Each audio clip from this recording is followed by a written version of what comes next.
why it's placed. So what is this decimal number? Do you know? Can you say? Decimal numbers express fractions, so it's a logical thing to ask. The numerator and denominator are, so let's complete the task. Let's wake up what we already know. Then we'll make that knowledge grow. We know decimal numbers represent fractional values and groups of 10. Let's wake up what we already know. Then we'll make that knowledge grow. We know decimal numbers represent fractional values and groups of 10. Now we brushed up on what we already knew, and I'm confident that our knowledge grew.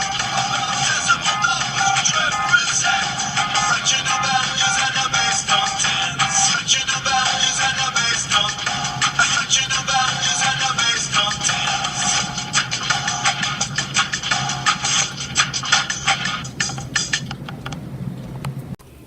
Hi class, today we're going to be looking at lesson 4.6 in your big math book, page 183.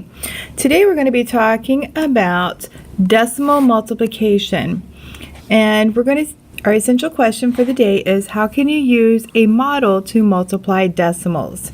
So to get started, let's take a look at our word problem.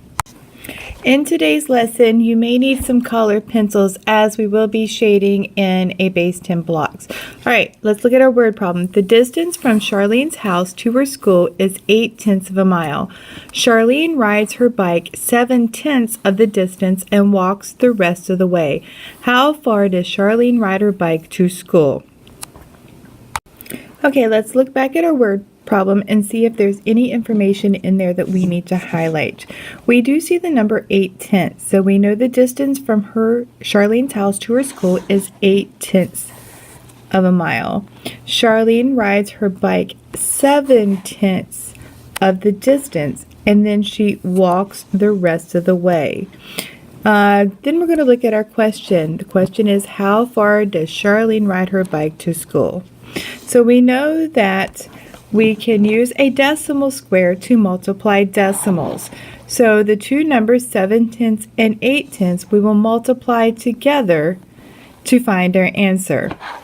So the very first step we're going to do is to draw a square with 10 equal columns.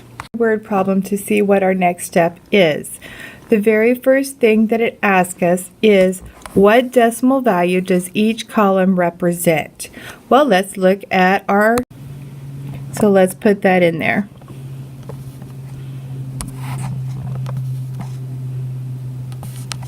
Okay. So our next step says to use a colored pencil, shade columns on the grid to represent the distance to Charlene's school. So the distance at the school to the school is 8/10 of a mile. So how many columns would we shade? If it's 8/10, and to see what our next step is. So it asks us now, how many columns did you shade? Well, we notice that we shaded in 8 columns. So now we'll divide the squares into 10 equal rows. So what decimal value does each represent?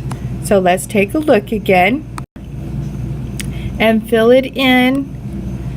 It's going to be 1/10. Now it's asking us, using a different color, shade the rows that overlap the shaded columns to represent the distance to school that Charlene rides her bike. So it does say up here that she rides her bike 7/10 of the distance, and we would write that as 7/10.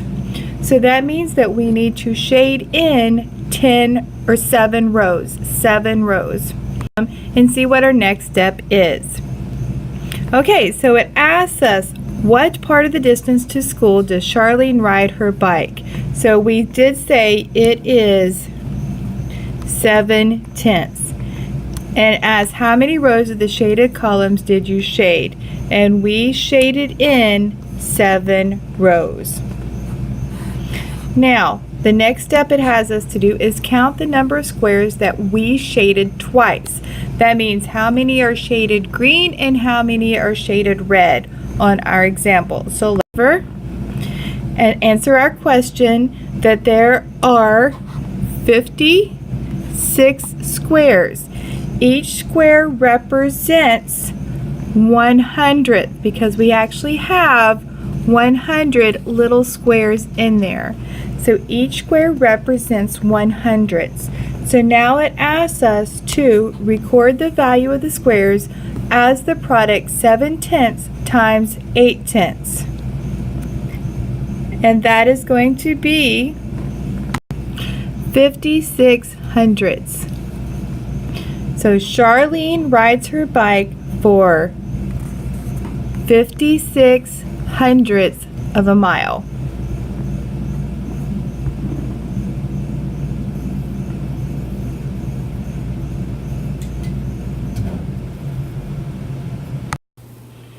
Now let's look and see if we have our square of 10 equal columns. 1, 2, 3, 4, 5, 6, 7, 8, 9, 10, and 1, 2, 3, 4, 5, 6, 7, 8, 9, 10. Since it has the same number of columns as it does rows, we know that we have a square. Now let's look at square again, and it's asking what fraction or what decimal value does each of these columns represent? Well, if we look at the entire column here, we see that there are 10 squares out of the 100 included in our grid. So we know that each column represents 1/10. And we know that one column represents 1/10. We are going to count over and shade 1, 2, 3, 4, 5, 6, 7, 8 columns to represent 8/10.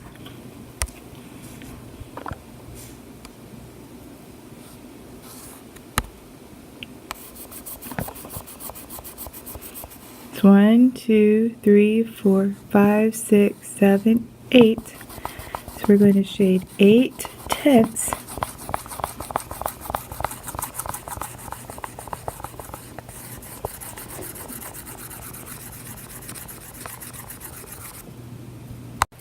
Okay, so now we have our decimal square shaded in with demonstrating 8/10.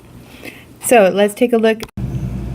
And we have our 1, 2, 3, 4, 5, 6, 7, 8, 9, 10, 10 rows.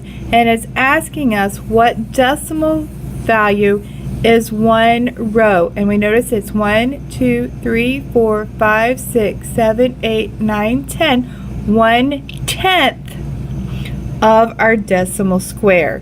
So let's go over to our decimal square and let's go ahead and shade in 7 rows. That's going to be 1, 2, 3, 4, 5, 6, 7. Okay, so we now have our 7/10 shaded in our decimal square. So let's go back and let's take a count. We got 1, 2, 3, 4, 5, 6, 7, 8, 9, 10, 11, 12, 13, 14, 15, 16, 17, 18, 19, 20, 21, 22, 23, 24, 25, 26, 27, 28, 29, 30, 31, 32, 33, 34, 35, 36, 37, 38, 39, 40, 41, 42, 43, 44, 45, 46, 47, 48, 49, 50, 51, 52, 53, 54, 55, 56. So we see that we have 56 squares that have been shaded in with both the red and the green highlighting. So now let's take out our math journal and let's get ready for our notes. Today we were talking about multiplying decimals, and that's with decimals in both places with the both factors. So for example, our model here is showing 3/10 times 4/10. So be sure you get all of your notes copied, and this is a great time that you can pause the video to take the time to copy your notes. Okay, as we wrap up, be sure to record your password in your planner and bring with you to class tomorrow as evidence that you have completed your homework. And our password today deals with numbers that are easy to compute with mentally are called what? And this comes back from chapter 2. That's right, those numbers are referred to as compatible numbers. So be sure you record compatible numbers in your planner and bring with you to class tomorrow. See you then.